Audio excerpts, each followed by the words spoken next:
Welcome, everybody. It's WarING Attitude. It's episode 4. We are going to first we're gonna watch the 1997 Royal Rumble match. We've been reviewing that show, and we brought a guest with us of sorts. He's not really a guest because he's on the show every week, but he's never been on this show, and so he is a guest on the WarING Attitude show. Mayor of Canton, how are you? I am full of attitude and ready to war. Amazing. That's awesome. That's great. So like we said, we're just gonna go ahead and throw the Royal Rumble match 1997 up here, and we're going to give it a watch. And it's going to be a lot of fun because that's like one of our favorite things to do is watch Royal Rumble matches together. So this should be a whole lot of fun, as it always is. 1997 Royal Rumble. JR's got the black hat. They got the American flags. What city are we in here? San Antonio, Texas. San Antonio. We're at the Alamo Dome. Alamo Dome. That's the one. That kid's very excited. JR explaining the rules of the Royal Rumble. You gentlemen aware of the rules of the Royal Rumble? It's every man for himself. There you go, Glenn. Glenn got it. Both feet have to hit the floor, so Kerry Von Erich can't be eliminated, nor can Zach Gowen. The next pay-per-view is from Chattanooga, Tennessee on February 16th. I know what the main event of that show is. I know it's really good, and I can't wait to review it. All right, here now the Fink, R.I.P. Howard Finkel is the greatest ring announcer ever, but the one they have right now, currently, Samantha Irvine is really creeping up on the list. She's really, really good. How long does the Fink do announcing? When did he stop? Fuck, I remember him being at like WrestleMania 23, but I can't remember.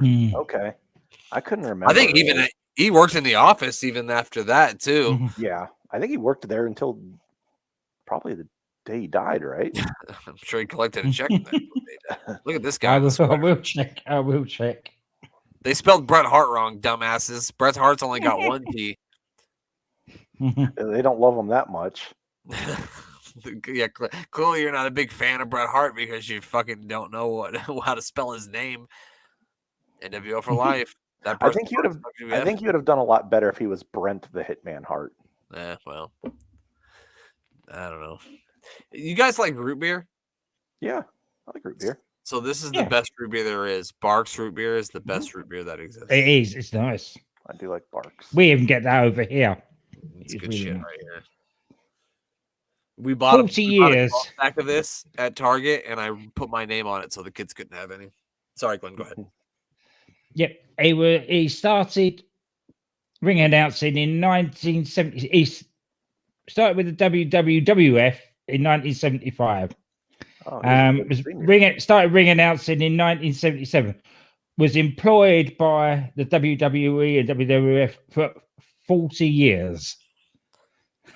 There's a lot going on what's coming down the ring down the ramp right now. Brown bringing Crush to the ring with PG-13. So we got was it Clarence Mason? Yeah, Clarence Mason was with him. Clarence Mason is the man crossing T's and dotting I's. Sorry. Is that Public Enemy? Is that what you said? PG-13. PG-13. Who comprised PG-13? Wolfie D and Wolfie D and I know is I don't remember his fucking name, but I know it's Bill Dundee's son, Jamie Dundee, but I can't think of it. Yeah. And he's gonna have to take on Ahmed Johnson, who does not like the Nation of Domination at this point. So this is not good news for Crush. Oh, Crush is in the Nation here. Yeah, Crush is in the Nation. Yeah. Ahmed Johnson just wrestled Farouk earlier in the night too, so he's not happy with the Nation.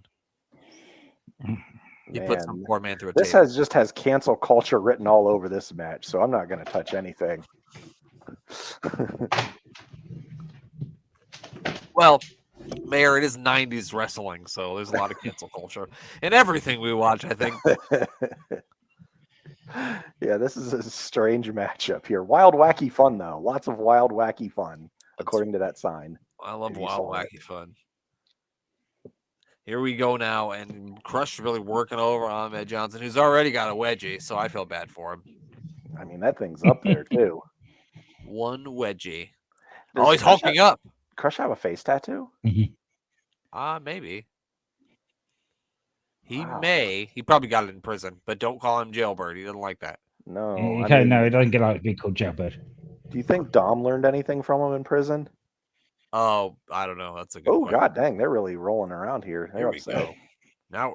Now it's a scuffle. That's a Nebraska Saturday night if I ever seen one. Yeah, that's down at the bowling alley when someone grabs your ball from the return, and well, somebody grabs somebody's ball. I think that's what happened.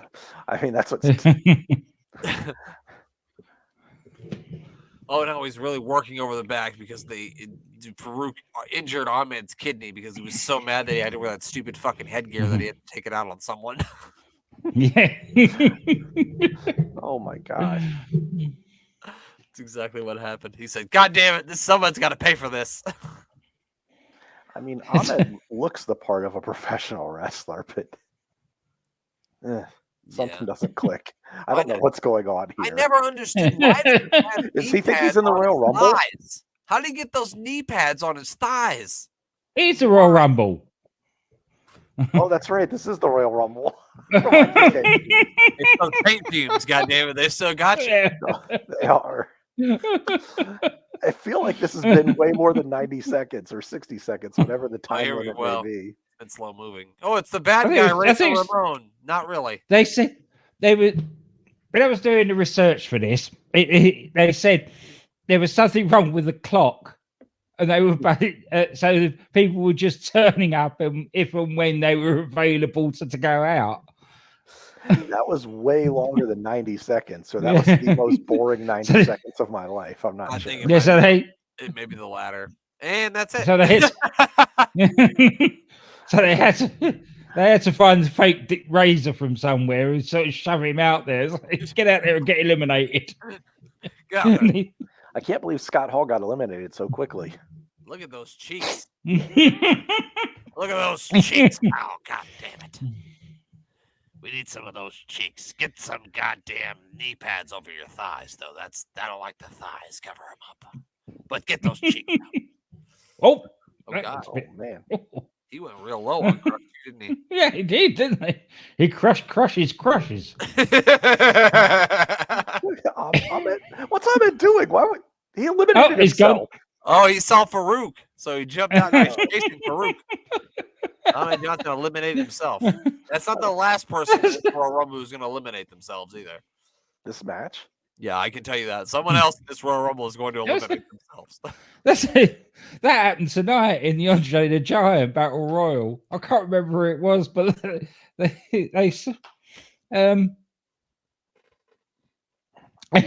they turned around, saw Dexter Lumis, and just chucked himself over the top rope. I can tell you what, I had too many fucking edibles for the goddamn lights that they were doing with the guys coming out. Did they cut that shit off? I don't like that. Mm-hmm. A hog farmer. This is me and Mayor's neck of the woods. A hog farmer. those trunks were farming Ahmed's hog. Like what? I thought he lost his hand or something, but it was just lost inside of his weird green shirt. Yeah. I'm surprised that Hillbilly Jim was time to take a time out of his busy schedule giving his Hall of Fame speech to do the 1997 Royal Rumble. It's amazing. Henry O'Godwin does kind of remind me of one of Bray Wyatt. What was his little group called originally? The Wyatt family? The Wyatt family, yeah. He kind of reminds me of a Wyatt family member. He looks like he could be a member for sure, yeah. What are they doing? Let me hold you tight tonight. I just died in your arms tonight. It must have been something you said. He said, "What is that? Is that pig shit?" Well, thank you. Glenn, you've wrestled a couple of matches. Did you ever wrestle in overalls? Never. Dang it. Jeans and a t-shirt, me, man. They do with the Dean Ambrose look, huh? Yeah. I mean, we got two guys wrestling. Like he's got overalls on and Crush has like a jean jacket and jeans on. So that's something. Here comes Stone Cold Steve Austin. What? I knew he came out early, but I didn't realize it was number fucking 4.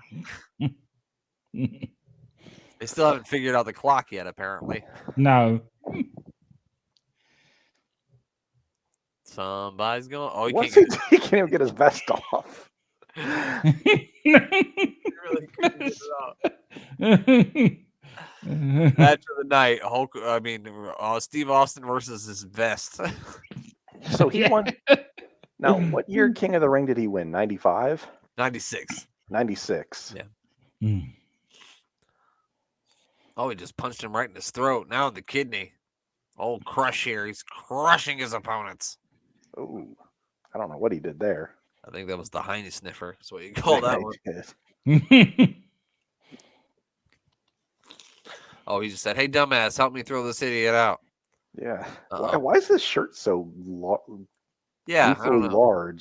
He's a big man. What size shirt is that? 6XL? It must be. Well, there goes Crush. Oh, too much celebrating. And a stomach. Which is a stupid thing to do. Yeah, I mean, there he goes. He's gone. He's gone. That looks rough. Yeah, get in there, hillbilly. He's You're a Hall of Famer. Who's coming out You next? would think if you've got to chuck somebody over the top rope, especially as a big bloke, the last thing you want to do is knock him out first. Oh God, it's the Brawl for All guy. Bart Gunn? It's all Bart Gunn. He's soaking wet. Like he just came out of he must have went to the big boss man's dressing room beforehand. He's been in the boss man's shower. They played a game of Twister together. I don't know what just happened there, but I don't think it was supposed to. No, yeah, whatever it was, I think it might have contributed to Steve Austin's later neck troubles. And I don't think that was supposed to happen either. No, there it is. Oh my God, none of that was supposed to happen. You will go. Oh, I was doing push-ups. Awesome. I wish he'd get a beer thrown to him in the middle of the Royal Rumble and drink a beer. They weren't ready to cross that line just yet. The beer throwing hasn't started just yet. Don't worry, we'll get it there. Comes towards the end of the year. Yeah. We're not full Attitude Era yet. No, not quite. Oh man, no, we're not even 316 yet. That's me at 7:30 every night. We're 316 yet. He said 316 already. That was in June of '96. All right. Here we go. Who's coming out next? They got the clock picked, so that's a good sign. Mm-hmm. It's Jake the Snake Roberts. If they could stop flashing these fucking lights. God damn it, Jesus, man. Those edibles got you. Oh my God, Jake does not look well. Jake does not look healthy. No, not at all. Definitely not at this time. No. You can thump your Bible. You can quote your John 3:16. Well, Austin 3:16 says, "I'm going to stomp this snake in the ring." What? Well, you just throw the snake in the ring. What if somebody lands on it? Get the snake out of here! God damn it! I don't know. I'm not a fan of snakes, so that's another reason why Earthquake is one of my all-time favorites. He took that snake out of here. Yeah.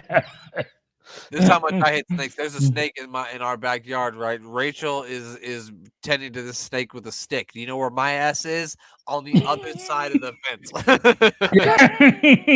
Driving across the state lines like I would be. Yeah, I moved. I said, well, fuck this place. The snake owns it now. I just went to Colorado. There's reasons why I'm in Colorado. Oh, he's got the wrist control. See, somebody's finally rescued the snake. Yes, thank God. And see, Jake's the snake. That's great. He did the wrist control. My son's a lot bigger than I am, so if he ever tries to mess with me, I always just try to grab his wrists and just keep control of his wrists so he can't do it. Uh-oh. Whoever was supposed to come out next didn't get here we go, Glenn. It's your old mate. And I don't think he likes Stone Cold Steve Austin very much at this point. So no. He's gonna whoop his ass. They're in a feud, we've noticed in the last couple weeks, right, Glenn? Yes. Yeah, Steve Austin's beating him up every opportunity he's had. Yeah. He's undercut Davey's knees many times. Did you like Davey with the dreadlocks, Glenn? Not really. It was a look. I guess it was a sign of the times, maybe. I don't know. It was. But this is, I've just always been classic Davey. Yeah. This is clean and sober Davey. Yeah. He looks good here. He looks great. And that's why his hair's somewhere in that crowd, there's his old trainer from the UK. He got his old team together, got himself. So we talked about it last week, I think. Yeah, this was probably the healthiest he was for a long while. It was after this that he went to the jeans look, wasn't it? For a little while Yeah, after so this. that and was then like he ended that up in was when he left. WCW. He left to go to WCW, and then he came back, and he was wrestling in the. And he came jeans. back. Oh, I always love that spot. He Yeah. just And smashed his face. That's great.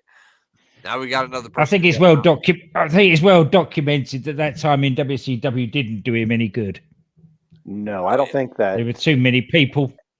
There were too many people leading him bad astray. Should I say? influences. Yeah. There's too many bad influences in that locker room and no real control. He seriously injured himself working there too. Yeah. Wasn't it like a trap door in the ring that he landed on and really messed himself up Yeah, in WCW? yeah, done his back in, and that's when the addiction.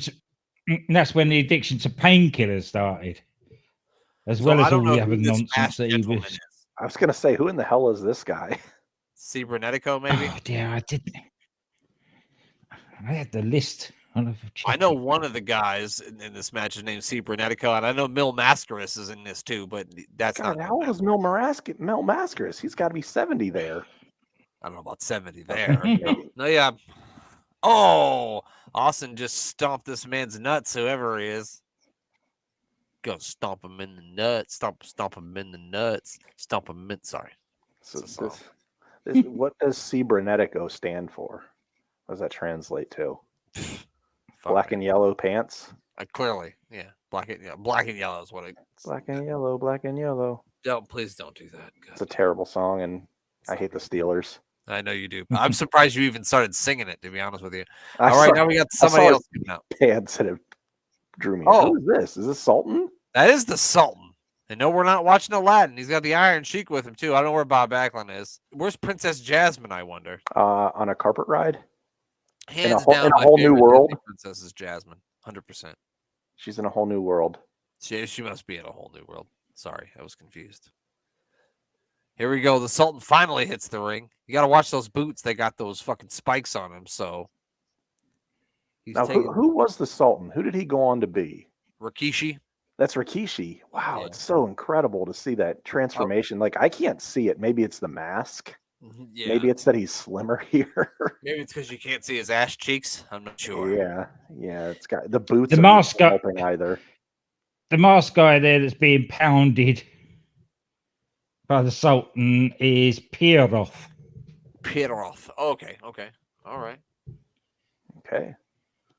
Can't say I'm too familiar with Pierre. Oh God, he looked like he really hurt his leg there. That's been Austin's MO. He's been going at the knee.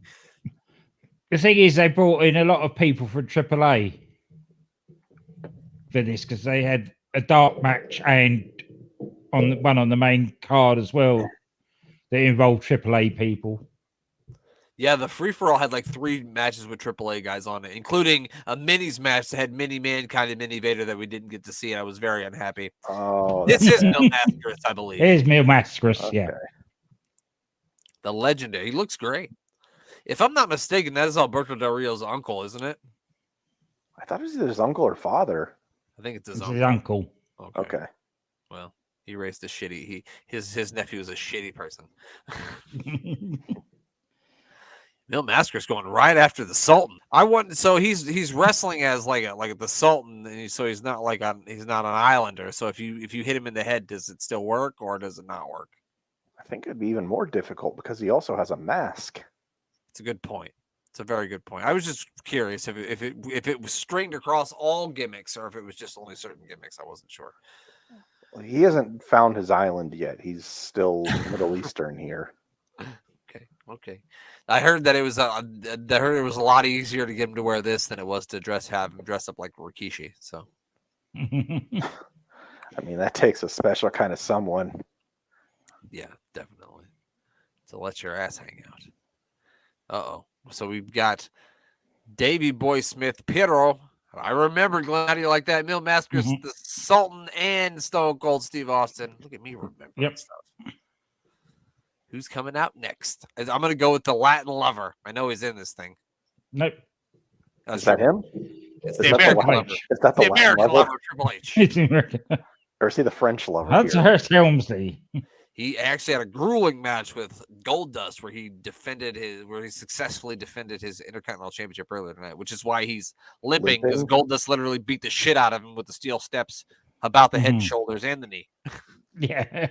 Head, shoulders, knees, and toes. Yeah, he All did. of He them. did. He hit the grand slam. Their match, Goldust could have got disqualified about 6 times if the referee had any balls. Right. There was a lot on this card where a lot of people could have been disqualified. The referee, nah, I don't think so. As if he forgot how to count to 10. So is this still the time where Triple H is kind of paying his penance for the whole curtain call? Curtain call. Well, he was the Intercontinental Champion, so I think he was starting to come around again. Oh, good Lord. That was a stiff clothesline. Yeah, he clotheslined the fuck out of him. And oh no, he held on. Way to go, Triple H. Look at that. Who knew he'd be running the company? Not me. I didn't see that coming. Now they seem like they're coming out fast and furious, like it's quicker than 2 minutes. Yeah, they actually got the clock up now. Well, they're going to try and catch up a bit of time. Went like 5 minutes before it came out. It's Owen Hart. All right, Owen Hart. We were blessed with an Ahmed Johnson crush match for 5 minutes straight. Yeah. What a terrible time for the clock to break. That went so long, it made me forget that it was a Royal Rumble match. Yeah. Legit. That legit happened. I'm like, why is this goof trying to throw him over the top rope? Like, what are you doing, you dumbass? Anybody would think it was the Royal Rumble, you said. I apparently ended up with some of those edibles too from Brent. The Mayor, do you know why the British Bulldog is going to win this Royal Rumble? Because he's got the dog in him. Because he's bizarre. That's why. Oh! He's gone. Oh, it just tossed him out, didn't he? Oh no. Oh, it totally just fucking tossed him out. I seen it. Oh, so you're not gonna be able to hear it, obviously, but you can distinctly hear Davey say to the referee, "He's a fucking idiot." It's so funny. It's so funny. They probably cut it out, but I remember when I was a kid playing his day. He's a fucking idiot. Yeah, when you hear a cuss word as a kid on television, it really sticks with you. Especially in a British accent, I lost my shit. He's a fucking idiot. The way he reacted, I don't actually think that was planned. You're right. I know. Yeah, that was 100% an Owen Hart rib because he wasn't winning anyway. So Owen's like, "Oh, I'm gonna get him." They told Davey he was gonna be down to the final 2, but they told Owen just to dump him out. I was like, sweet. I guarantee Pat and Owen were in the back just laughing that up was before he went out there. And then he felt just like a douchebag.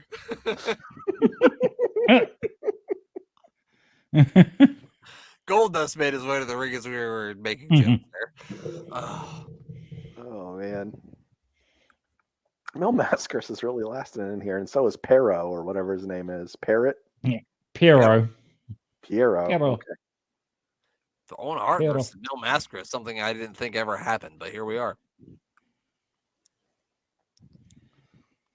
He kind of does have the blue blazer outfit going though. A little bit, but I think he was using it before the blue blazer. Yeah, I'm sure. Probably for like 30 years. Something like that. How many people are trying to get Goldust out? Yeah, You thought he was Andre. Why out. going on there? You would have thought he was Andre the Giant. Why they were all going to go at him? Right. I think it would be really funny if the real Piero came out like, someone stole my mask. And it's someone else in there in his mask. Glenn, is that heavy metal? Who? It's another man. Goldust. Who is that masked man? It's a large luchador. Is that He is Luchasaurus? This is the Latin lover. Oh. I was gonna keep guessing everyone was the Latin Lover, but I felt really good about it being heavy metal, but I was wrong. How can it be the Latin Lover if I can't see his face? What if he's hideous? It might be an improvement. Yeah. That's probably a good point. That's a good Like point. Luchasaurus. You ever see that man not with a mask on? Yes, Ooh, he was. boy.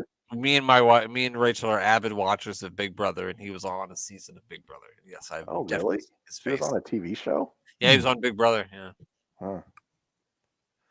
absolutely brother. was. He was a crybaby. Anyway, I'm sure he's a nice guy. I don't know. I don't want to be smirching any Luchasauruses. No. There aren't that many dinosaurs running around to be able to defend themselves, so. I wouldn't want to do that.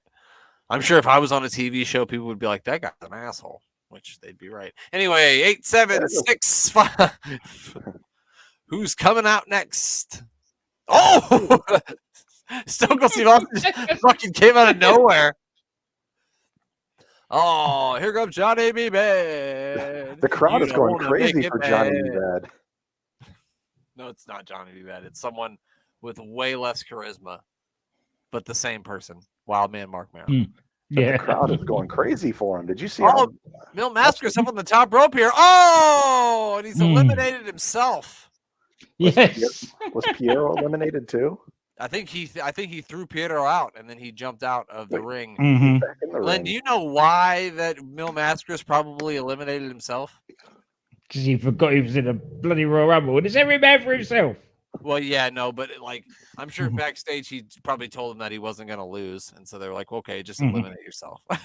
Yeah, probably. Goldust There got goes his Triple revenge H. on Triple H, and he eliminates him. That's going to further the story. I think they have a match at WrestleMania this year. I might be wrong, but I believe that's correct. This year, like tomorrow? I think that's They do. They wrestle tomorrow. No, isn't that the parking lot brawl? no, that's with That ended Piper. up in That was some- at 12. Oh. Yeah, it probably was a. That's that when was- Piper gets hit with the vehicle. Yeah, so Piper gets hit with a car. Yeah. Yeah.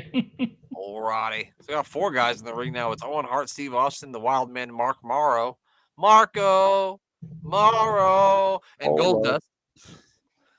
And you got Marlena and Sable out there. Yep. And this has got to be heavy metal, right? I got it right this time. That's heavy metal. Heavy metal don't wear a mask. I don't know. I'm making this shit up. You'd think a guy named Heavy Metal would have a mask, and the guy named Latin Lover would not. Like, Yeah, I mean, this guy's probably just he's super. kicking in the cheeks. He's a fanny kicker, clearly. He just kicked Goldust right in the fanny. I'm not sure he's not the Latin Lover. You see him smack them cheeks? He is the Latin lover. They've got this the wrong way round. Oh, I knew it. Makes sense. That was the guy with the mask was Cybernetico. Oh. Then it was Mark Merrow, and then the Latin lover. So they got it the other way around. That Latin lover. He's even got the Playboy bunny thing on his tights, so that definitely means he's got to be the Latin lover. I think it's a donkey. Yeah. Well, stuff means different stuff to different people, Mayor. Yeah. I don't know if how comfortable Mark Merrow can be with the Latin Lover out there with Sable. I was watching the Andre Giant Memorial Battle Royal with Rachel while she was doing her homework and not listening to me, so I was just talking to myself.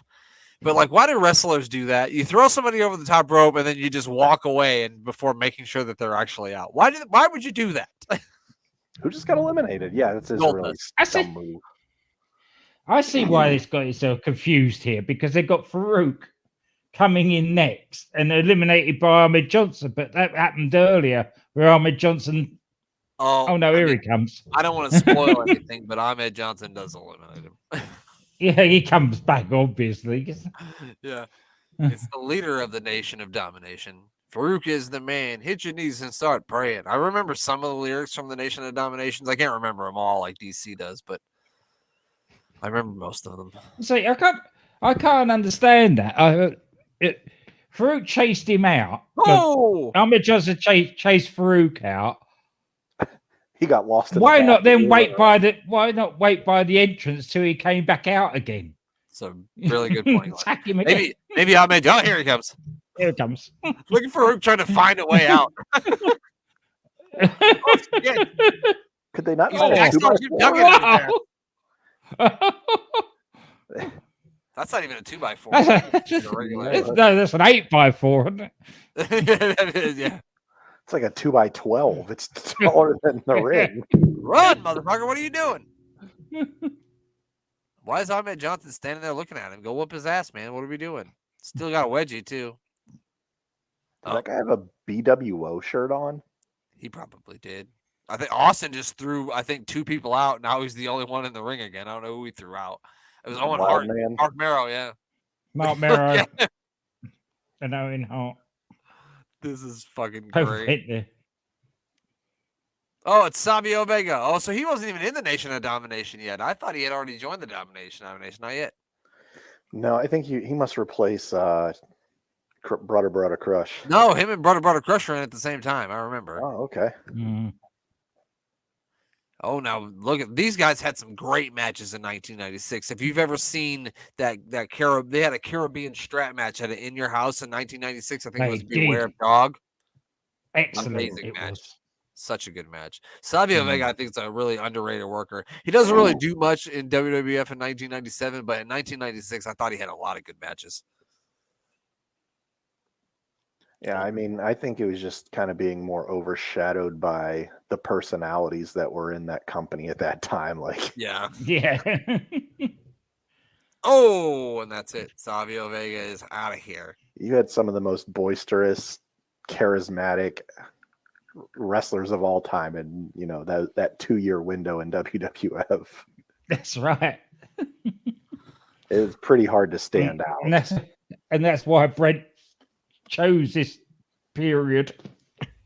Yes, that's precisely why. Because this is like a whole transition period, the whole year of 1997. So I figured it would be fun to look at. Here we got who we got now. 3, 2, 1.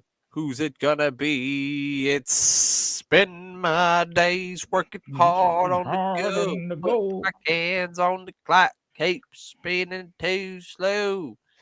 I can't wait to watch WrestleMania tomorrow night. You didn't see that coming, did you? Look at this House of Fire here. It's Jesse James before he became the Outlaw. He reminds me of a man that I saw getting an autographed T-shirt from Shawn Michaels on an episode of Raw when he was supposed to be at a bar. He did. Remember, Glenn? He did. Yes. Yeah, you said that. Oh, speaking of that, the guy that debuted that was on the NXT this week, that debuted on NXT, I can't remember his name. Oh, the Native American guy? Yeah. Oh, yeah. Yeah. He was the waiter in the Roman Reigns and that Scarface video. Was he? Right. The Goodfellas video. Yeah. That they did with. Wow. Yeah. He was the waiter in it, so it's just kind of funny that you just said that he was looking for an autograph from Shawn. Double J Jesse James has just gone. Yeah, Jesse James wasn't long for this world here. Yeah, he spent half the time that Savio Vega spent in the ring, and Savio Vega didn't spend a lot of time in the ring. I know who comes out here, and this is a really fucking cool moment and a pretty cool spot. Business is about to pick up, as JR probably said at this moment in time. Like I like it's Bret Hart and like that hitman that that guitar riff hits, and Stone Cold's like, oh. Look at his face. Yeah, that's so good. Yeah, that's a great stuff. And now he's ready. Here we go. Bret Hart making his way into the ring here. The odds on the episode of Raw, there was a go home shown for this.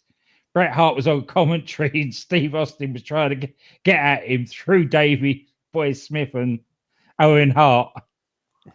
He also smashed Bret Hart's ankle in a chair like a week before this on an episode. Before that, yeah. It's funny because Bret was trying to chase him, and he was limping, and Steve Austin was mocking his limp as he was going backwards. It was fucking hilarious. Now Bret Hart taking out of his frustrations on. But considering that was only a few days before, he's moving all right on the ankle now. Yeah, he's magically healed. It's amazing. Those ace bandages will do magical things. It was probably what it was. You know what it was? You know how Mr. Miyagi fixed Danielson's leg? That's how they did it. Yeah. Mr. Fuji did that for him? Yeah, it was Mr. Doesn't matter. It was recorded 6 months before. Yeah, exactly. That episode of Raw we watched was recorded 6 weeks before this pay-per-view, so he's had plenty of time to heal. I like how he's down there and Stone Cold's going, come on, leave me alone. I like that Brett is using a submission maneuver in a Royal Rumble match. Yeah, of course. Oh, here comes the king. The next person is Jerry the King Lawler, and he's going to show off his magical physique. This is hilarious. Yeah, this is absolutely hilarious, this bit. Here he comes. Look at the agility by the king here. Hey, good hit by Brett. And he's out again. That's one of the best eliminations of all time. That's in the top 5. That was pretty fucking good, yeah. The way he went over, landed on his feet, then put back on the headset, all in a matter of seconds, was incredible. And then they go back to commentary, and he keeps on going as though he hadn't been in it. Yeah. He goes something like, it takes a king to, and then he puts his headset down, gets in the ring and punches back, and then he's like, to know a king. The king.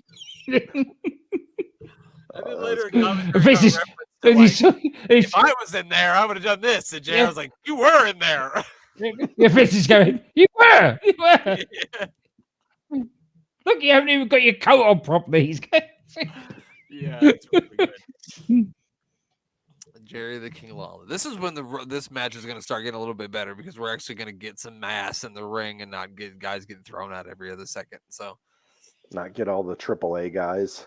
Well, and after this next one, it's Diesel. It's Big Daddy, not so cool. He kind of looks like someone else.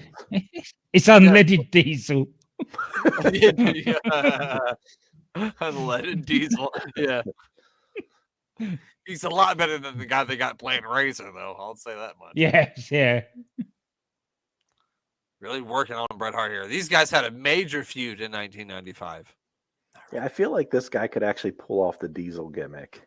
I think actually, he did have a feud with Isaac Yankem in 1995, so I'm not even joking when I said that. I was joking, but then I realized I was right. You were right. Wrestling's fun. You could be a Unabomber, then you could be an evil dentist, and then you could be the Undertaker's brother. Oh, I'm sorry. Then you could be fake Big Daddy Cool Diesel. Then you could be the Undertaker's brother. Yeah. Because it all stemmed from Isaac Yankem coming in after the Kiss My Feet match, wasn't it, with the King? Yep. Mm-hmm. Yeah. Because the King's personal dentist. Yeah. Yeah. And that was with Brett and King, wasn't it? Yeah. It was, yeah. Yeah. And the King had been putting his buckets. SummerSlam 95 when he faced Isaac Yankem. Bret Hart did, I remember. Oh, it's the Funker. You egg-sucking dog. Bret Hart, your mother's a whore. Well, we got lots of talent here in the ring. Apparently, they had a shotgun Saturday night before this, and Terry Funk got on the microphone and said some things he wasn't supposed to. Oh, no. Yeah. You can understand why he's such a tough son of a bitch, though. If you've got that sort of squeaky voice, then you're going to be... Nobody's going to take the piss out of you, are they? Yeah, he probably whooped many people's ass in school because they made fun of his voice, and they stopped doing that shit pretty quick, I bet. And the Funkster's still a large man. He's huge. He is. I mean, he isn't deceased, so I shouldn't say was. Yeah, you better be careful, buddy. He will figure out a way to kick your ass anyway. Yeah. I'm not going to Texas anytime soon, so. Yeah, I wouldn't. Feels like a terrible. It's amazing with all the ones that have gone young, and they're still here, man. Mick Foley. They've tried to kill not only themselves, but each other about 1 million times, are still around. It's really amazing. It really is. Those crazy, what was that? Was it FMW? Yes. Yeah. Something martial arts wrestling or something. Oh, look at this pineapple-haired motherfucker. It's The Rock. I'm sorry, not The Rock. It's Rocky Maivia. Look at this guy. I mean, you basically could have some people's Mount Rushmore of wrestling in there right now. Yeah. Really good. I mean, there's nothing but Hall of Famers in the ring right now. Nothing but Hall of Famers. Look at this guy. He's taking the ropes. Backwards. The Funker just did I don't even know what he did. I don't know how he did. Jesus. Oh, look hey, at the Funker holding on. He's like 58 years old. Look at this guy. I think he was supposed to go out there. Bret Hart giving him the look. Listen to me, Hart. I kicked your father's ass, but I'll kick your ass too. God damn it. I got your dungeon hanging. Oh. I'll take that dungeon and shove it up your ass, Hart.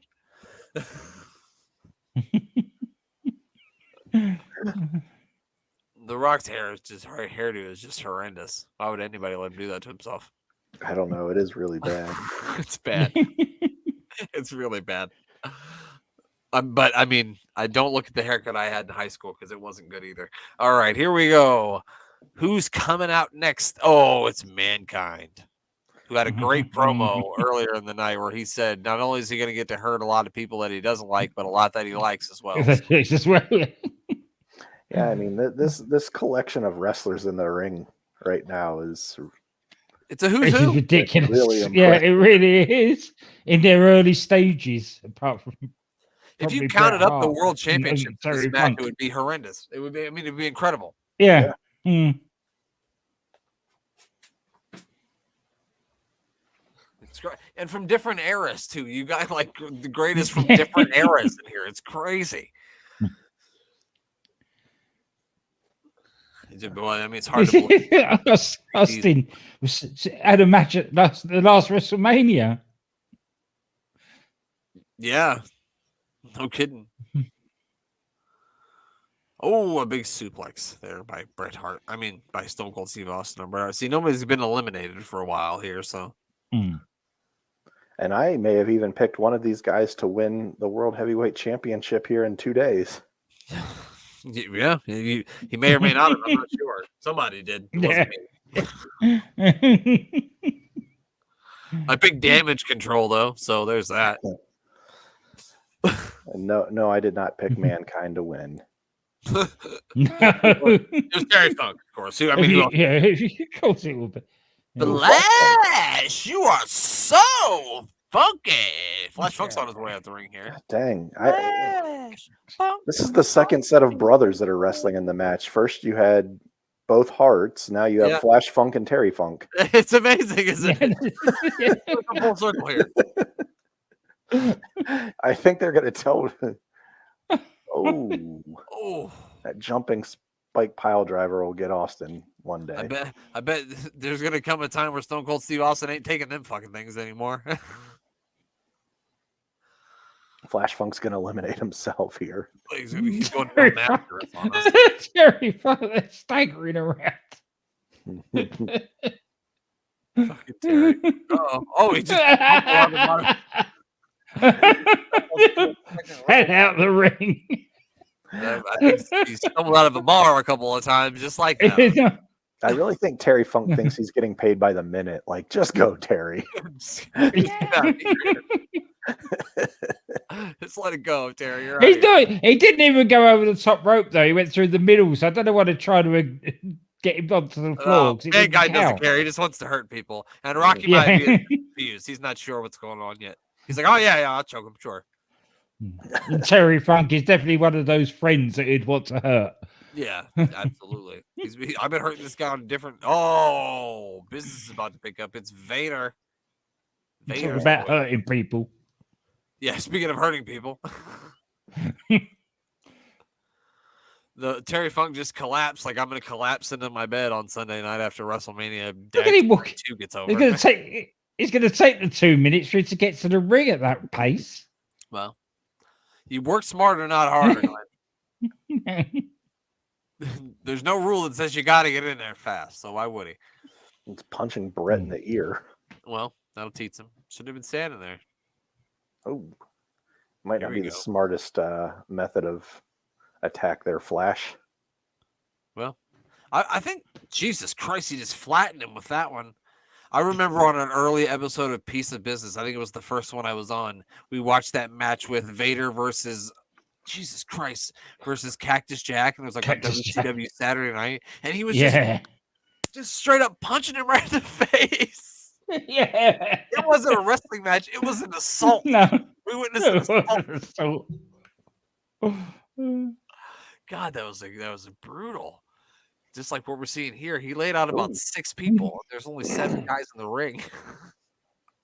we did watch some brutal matches on that show. Here we go. We got to be getting down to the end, right? They don't have the counter. I always like Yes. the counter, so you knew it's 2 left to come. Oh, it's another hog. Another farm. hog farmer.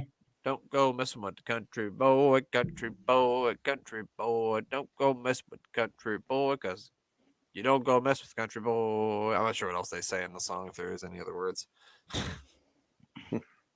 I don't think there is, but there might be. I don't know. I'm not sure on that one. Look at this big hog farmer going to town on Vader. Oh, big God. Oh, claw he That was took a him close out as one. well.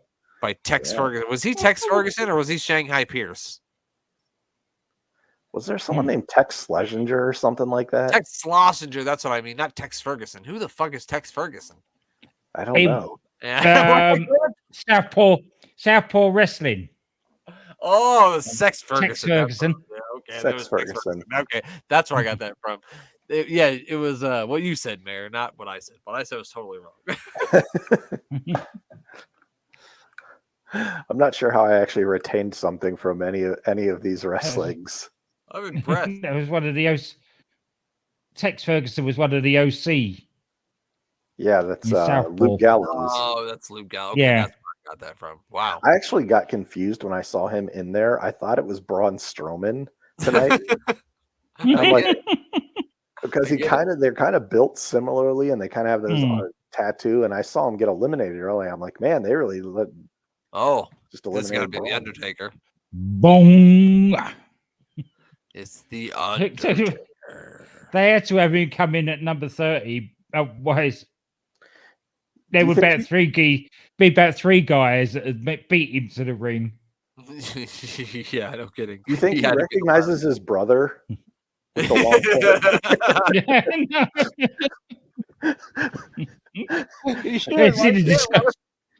He's in disguise as Diesel at the moment. So. No, he just thinks that Diesel. He's always like, "Hey, Kevin, how's it going?" Yeah. The whole time is his fucking brother. Who knew? I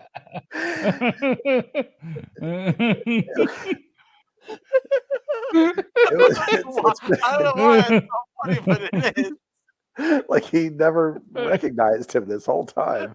He's been chasing him around through WWF for years. First he dressed up as a dentist, now he's dressing up as a truck driver.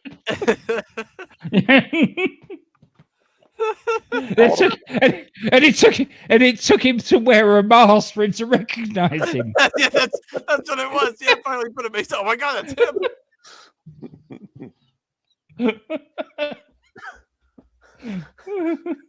Oh my god, that's amazing. It's like when he recognizes his own brother. No wonder he's mad at him. I mean, they're literally standing shoulder to shoulder right now.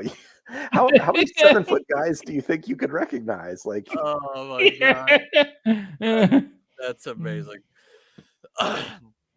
So we're down to it here. One of these guys is going to go to WrestleMania, and it ain't going to be Flash Funk because he's about to be flying his ass out of the ring. That's how to eliminate somebody. That was very nice. I think that's going to win elimination of the night on this Royal Rumble. So congratulations to Vader, who's just won the award for elimination of the night. Congratulations to Vader. Look at this. We're going to get another view. Oh yeah, I love it. Whoa. that wasn't a The follow-up suplex slam. from 6 feet. You threw him into the front row, and I'm not making that up. I think Hillbilly Jim's going to get in there and win this thing. I could see it. Sycho Sid versus Hillbilly Jim at WrestleMania. I mean, him and Phineas could pull twin magic and just give him his hat, That's and Hillbilly Jim could roll in. That's a good point. But he's working on his BSK crew member in the corner here. Here we go. I think it's going to be the Funker. I think Funker's going to win this thing. Oh, so too. Look at Bret Hart going for the old wedgie on Stone Cold Steve Austin. That's an underhanded maneuver. Glenn, how far into wrestling training do they teach you how to do the wedgie? I learned that in judo. Okay. I should have known. That's a basic judo move, that is. Did Bret Hart catch Ahmed before he came out? And he got Bret Hart with the wedgie before he got out there? Yeah. Must have. Oh, look at Vader. I like how Vader just said, you know, I'm just going to start punching motherfuckers. Vader's like, it's a good time to start punching motherfuckers, I think. And I really feel like Terry honestly thinks he's getting paid by the minute.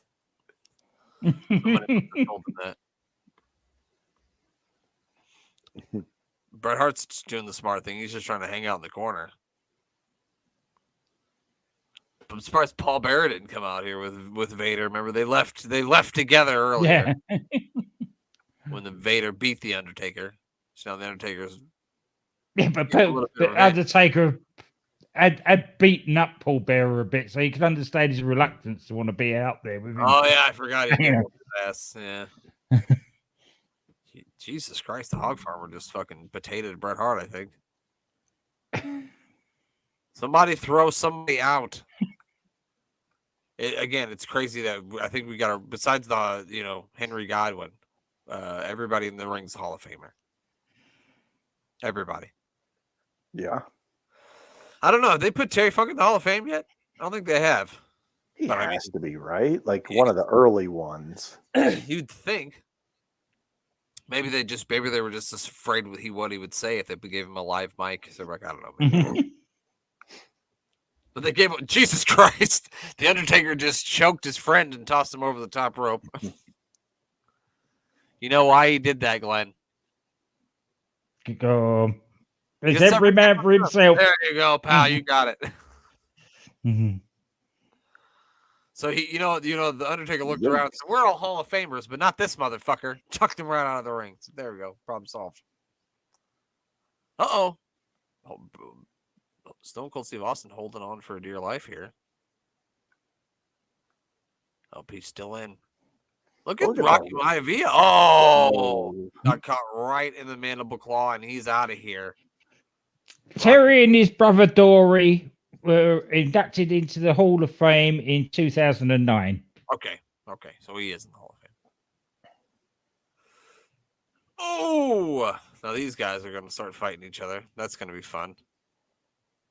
Terry Funk and Mankind battling it out in the corner. He's got playing the teeter-totter game with Terry Funk here, just punching him in the face repeatedly. He's coming back and forth. And now the clothesline. No, neither of them gone. They're both Terry got back in the ring there. Don't suplex him back in, you dummy. I really think Terry's going to win this. Like, as much as he's gone through this evening. I mean, I would bet against him. Oh, and there he goes. I jinxed him. I'm sorry, Terry. I'm a curse when it comes to betting, Terry. Did you bet on Arsenal tomorrow? We need to know. Yes. Oh, Glenn, we're fucked. No, we're not. They normally win when he bets on Arsenal for some reason.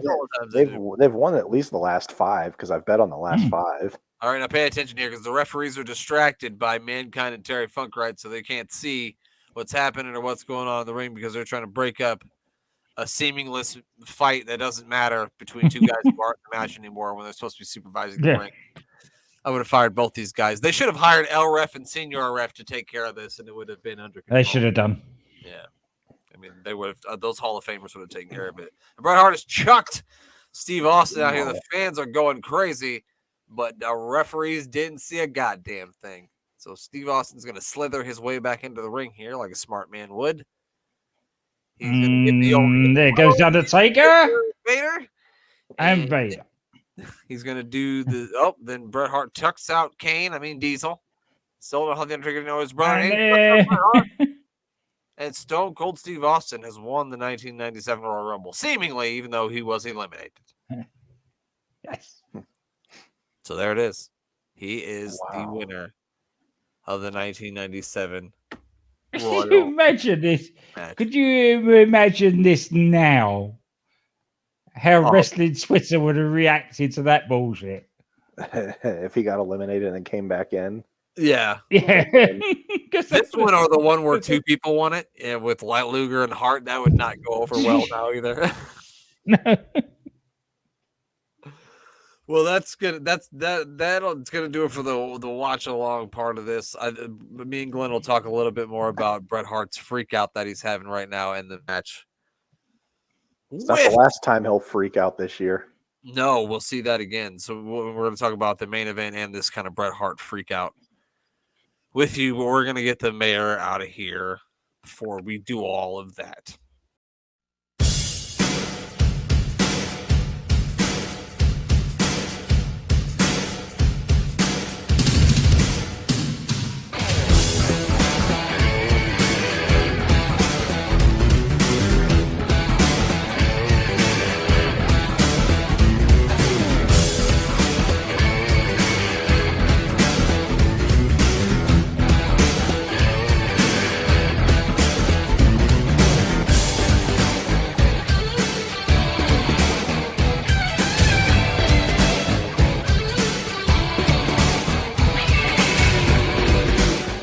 Phew, thank God he's gone. Dear. That's right. We've gotten rid of the mayor of Canton. He's out of here. We kicked him out of here. We told him, you got to go. This funny shenanigan shit is over with, is what we told him. We've got a serious match to review here. Because we're known for our seriousness on every show that we've ever done. But yeah, that's what we told him there, to get out of here. And we've just watched Stone Cold Steve Austin win the Royal Rumble. I say win the Royal Rumble in quotations because he didn't really win, as he was tossed out by Bret Hart. And then Jim Ross is blaming this on the poor officiating. He said that there's two referees out there and they're both on the same damn side of the ring. What the hell were they doing? And I'm with JR here. Good point. They're both just trying to break up a fight with two guys who are outside the ring who have it doesn't matter anymore whether they're fucking fighting outside the ring or not because they're no longer in the match and nobody's paying attention to what's going on in the ring. So Austin sneaks back in, chucks out the Undertaker and Vader, and then chucks out Bret Hart. And Bret, what would you say Bret's reaction to finding out that he didn't win the Royal Rumble was? I don't think he could be too happy with it. No, he seemed to be very upset. But when you consider this is all building towards the Montreal screw job, all the puzzle pieces sort of, as I was sort of going back through it when you said you wanted to do this, you look at it and all the puzzle pieces all just suddenly fit together in hindsight, knowing what actually happens at the end of it. Right. Yeah, and so Bret is livid in the ring. He's pushing and shoving officials. He had one referee up against the ropes and he's kind of shaking them. And I could see that referee, when he finally let him go, was going to try to stay in the ring and talk some more sense to him. But Mike Chioda told the referee, "Hey, get the fuck out of here! Get out! He's going to choke you some more. You stupid." Got out. Not only that, but we've got a pissed off Sid coming in a minute. You don't want to be hanging around when he gets here. Right. You don't want to get your ass double kicked today by Bret Hart and Sid. And then so Bret is kind of in the ring and it looked like he kind of just didn't know what to do with himself. Bret played this really well as like a guy who was super angry. Because and I know when you get super mad, sometimes you just don't know what to do. No. And you just do like knee-jerk reaction. So his Bret's pissed off knee-jerk reaction was to go out there and he just grabs Vince by his lapels. Yeah, just starts jerking him around, which is more of them kind of peeling back the curtain of showing you that, hey, this guy just isn't an announcer. Which is which isn't the last time Vince will be manhandled in this show. No, you're right. Maybe in a sort of different way, but yeah. And then they like cut to like Vince and then we're talking and there's I don't know if you noticed this, Glenn, but there was a lady and a man in it. They had a pink Bret Hart sign and she had like an old like 90s mom haircut with a yellow shirt. Did you see her? I did. She was the original Karen because she was angry. She was she was flaring that finger and giving them the business. She was not happy. Her name probably was Karen. It probably was. She was a big Bret Hart fan, and they were just they wanted Vince McMahon to move from office, is what they wanted. They wanted to speak to the manager. How dare you call that? Yeah. That lady was just pissed. I'm hoping I can find her picture and put it in the show somewhere so people can see the anger. Yes. Very upset. Yeah. And we got a video package explaining everything that's went on between Shawn Michaels and Sid leading up to the title match. We then get a promo from what they tell us is a flu-ridden Shawn Michaels and Glenn. We're gonna have to listen to a little bit of this promo, won't we? Well, on one hand, I want to say I'm wonderfully excited. On the other hand, I want to tell you that I'm extremely nervous. I don't want this flu to be any excuse to anybody because it doesn't matter how I feel right now. So we know how Sid reacts to being threatened. He snaps just like that. Well, Sid, I want you to think about something. You're going to be threatened by 71,000 screaming San Antonians. And you're going to be even more threatened by a guy across the ring from you by the name of Shawn Michaels. I don't feel well. I don't look well. But believe me, Sid, I'm going to be good enough and I'm going to be better than you come tonight. So how am I going to feel come crunch time? I'm going to feel like the Heartbreak Kid. I'm going to feel like San Antonio's own. I'm going to feel like the man that can bring Sycho Sid down. I'm going to feel like the World Wrestling Federation champion. So there you have it. Apparently Shawn Michaels was ridden with the flu this evening, Glenn. He didn't look it. He might have felt it, but he certainly didn't look it. Yeah, no, he definitely didn't look like a man who, even in that promo where that was kind of like earlier in the day, he didn't really look like a man who had the flu. I mean, obviously Shawn Michaels is a tougher man than I mean, he wrestled for a long time, but I know I have the flu. I am in the fetal position. That's right. You're not looking to pick a fight with Sid, are you? No, not at all. Not at all. And so then they cut to Shawn Michaels is making his way through the backstage area out toward the ring. I like this. I think they should do this more. This walking from the back through the building, showing where people come from to actually get to their entrance. Right. If you watch NXT TakeOver this weekend, I mean NXT Stand and Deliver. I'm so used to just calling it TakeOver. Yeah. NXT Stand and Deliver this weekend. They kind of did that with the Braun Carmelo match where they kind of followed Braun out to the ring. And they kind of have like this music. I can't really explain what the music is, but like the music that they play, they didn't do it during this on the Royal Rumble 1987, but they did play it on Stand and Deliver. I really like that music too. So yeah, especially for big matches, show me more of guys walking to the ring. I like that. That's right. Too. That's right. That's what made Goldberg so special. Right. It wasn't just the 2-minute match, but it was the 5-minute walk into the ring with the guards and everything. They made him look mean and nasty and vicious. Right. I mean, it was all the 2-minute walk-in was almost got him more over than the matches ever could. You know what I mean? That's right. That's kind of the same thing you get from this. So yeah, I thought that was really cool too. And then Shawn, my note from this walk into the ring is Shawn has nicked JR's hat. He did steal JR's hat. You're right. I didn't think of that, but you're right. So Shawn makes his way to the ring, and literally all you can hear is shrieking and screaming, and somebody whistling, and it wasn't Vince McMahon shrieking and screaming, which was the weird part. No, he done his bit earlier on in the show at the start. Yeah. He got so high the dogs couldn't hear him. But there was that place was really over. Shawn Michaels was really over in that arena. Yeah, their plan was to pack that thing out and getting people to cheer Shawn Michaels, and they definitely did it. And I also liked that the commentators kind of laid out. They laid out, and they didn't really say anything when he was making his way out to the ring. They kind of just let the fans play him to the ring, which I thought was okay. Usually, and of course, the most charismatic, the most, the most electrifying, all that shit that he would say. That's usually good. But Vince was pretty quiet during this, which was nice. That was good. It was nice to see he went round to give his mum a kiss on the way round as well. That was very nice. Yeah. So he wasn't just a sexy boy, but he was a mummy's boy as well. He's not just a boy toy, but he's a mama's boy as well. Yep. Then Sid makes his way out to the ring. I didn't seem all that hated on his way out to the ring. He was sure collecting many fist bumps, and he was asking people who was the man as they replied, "You're the man." I mean, I suppose I would too if it was him. He said it to me. Yes. You're not going to argue with him, are you? I think Sid might have invented the fist bump because I don't recall too many people doing fist bumps before he started doing it. So I'm going to go with Sycho Sid created the fist bump. Probably. Congratulations. I mean, as far as with wrestling went, anyway.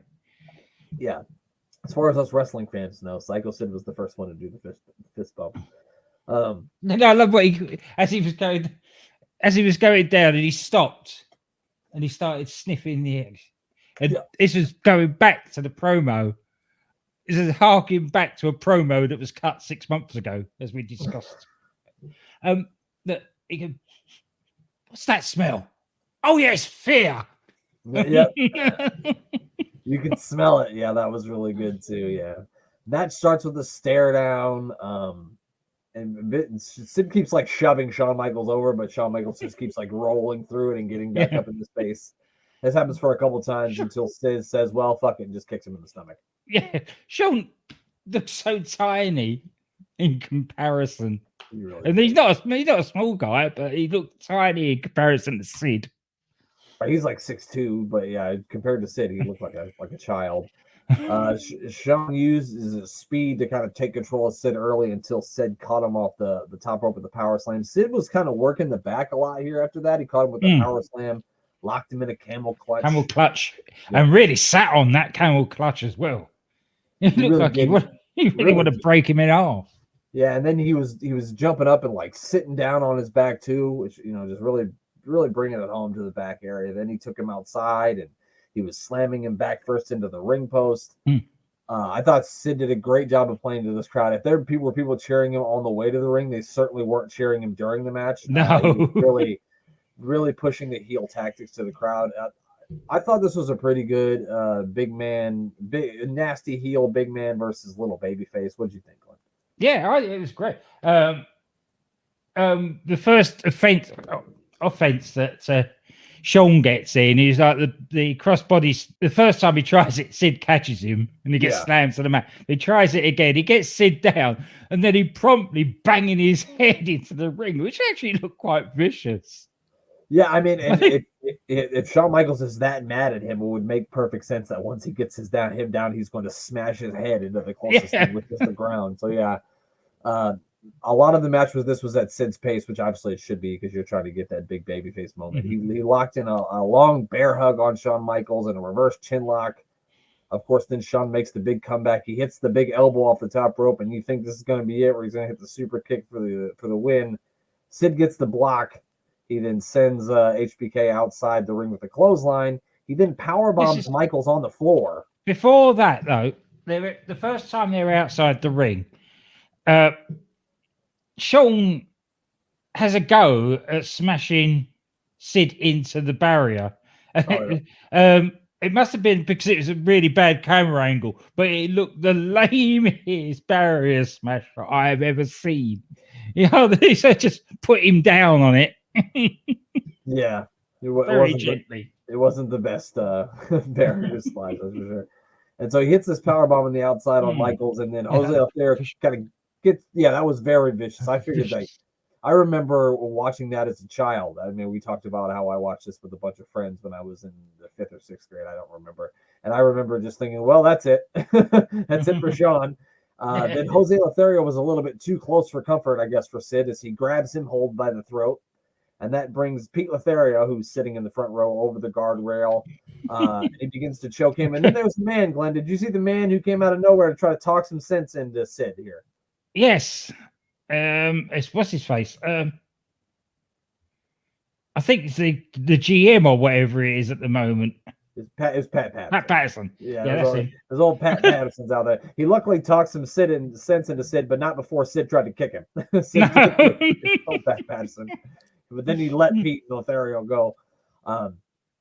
We go back into the ring. Lothario starts to distract the referee, and Michaels gets a camera. from the cameraman outside, you know, kind Before, of again, you're whizzing through here. I've got other little notes here before that. My bad. They did a close up on his mum and dad.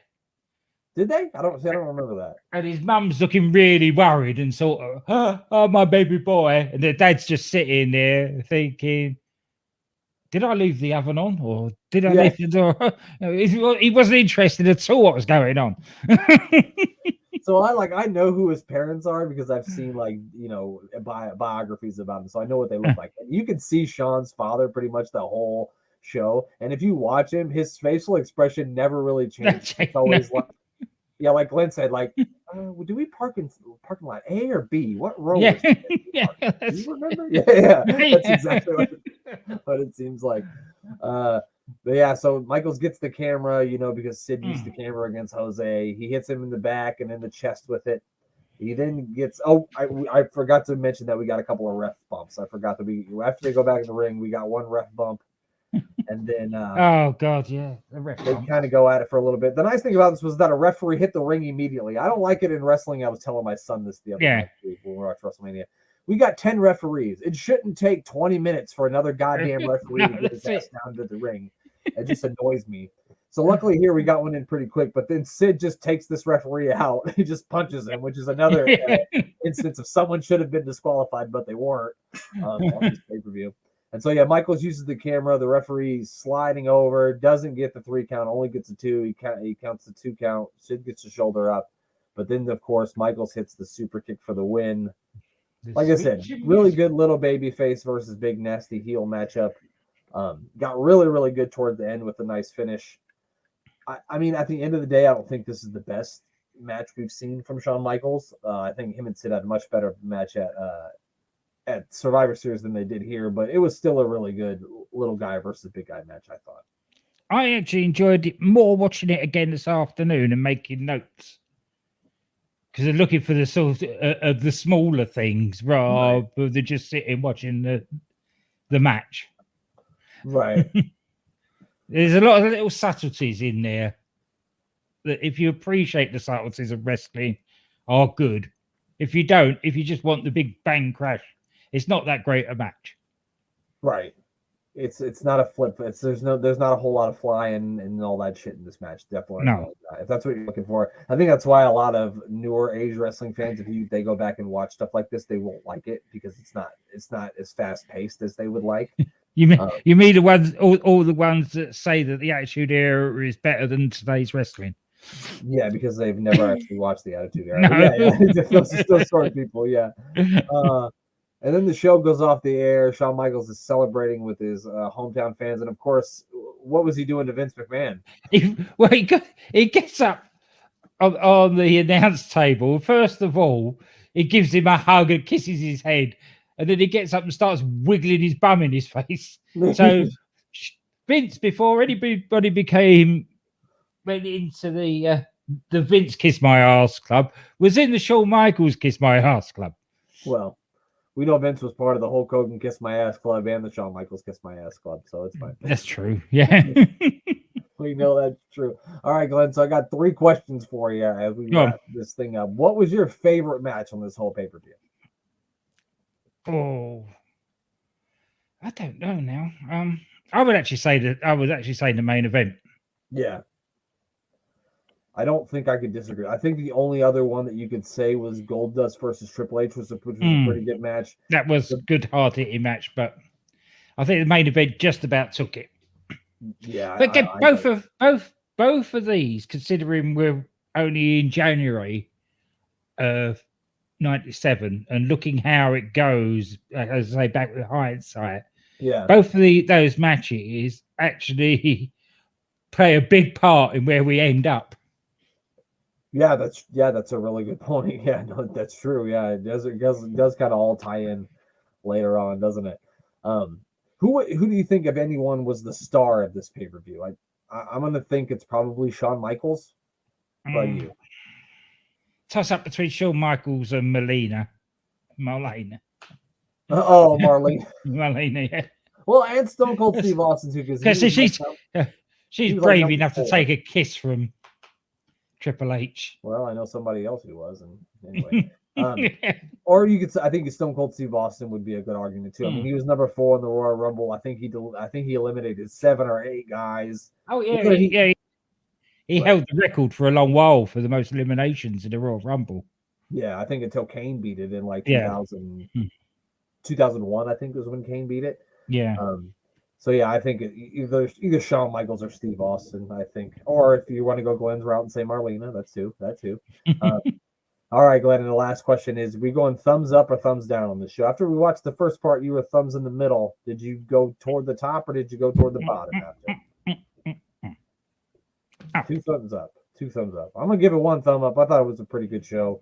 Not anything egregious on here that I really didn't like or anything silly. My biggest gripe is that I didn't get to see Minivan kind of Mini Vader. That's really it. Yeah, that was a shame. That was a dark match. I know. It's really unfair. But I know for a fact, Glenn, that we will see Mini Mankind and Mini Vader in a match on Monday Night Raw. So I will get to watch it.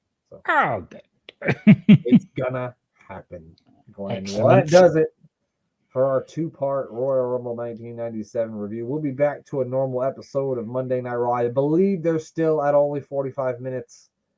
Next week, I don't believe they go to the full 1 hour and a half shows until February of 97, but I could be wrong. Glenn, you got anything you want to plug before we get out of here? DDT Wrestling, DC and Doc, give them a listen. I'm booking the territory, the UTC guys. Gang Bang Podcast is coming back next week, a week after the 14th, whenever that is. Yeah, 1 week from today.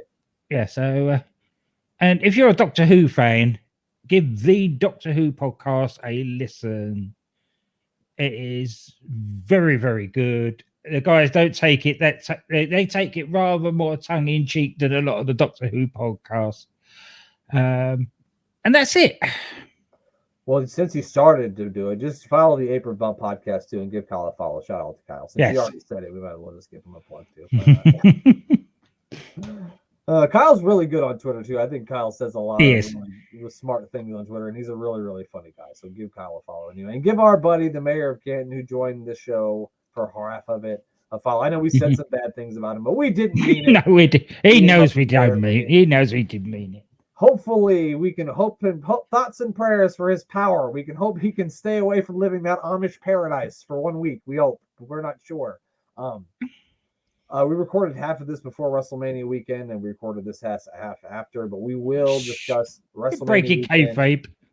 Breaking kayfabe. Sorry, I didn't mean to.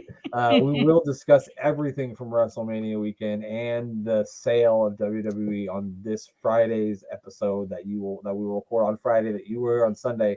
So if you're looking to hear about all that shit, you'll hear it on Sunday. And that's really the only thing I had to plug. Besides, of course, give our buddy Thomas Bryce a follow at Thomas Bryce 2017. Make sure you check out Sports Wire Radio. If you don't already, I don't know what you've been doing with your life, but change it tomorrow. Change it today. And that's it. Anything else? As much as anything else, his tweets are amazing.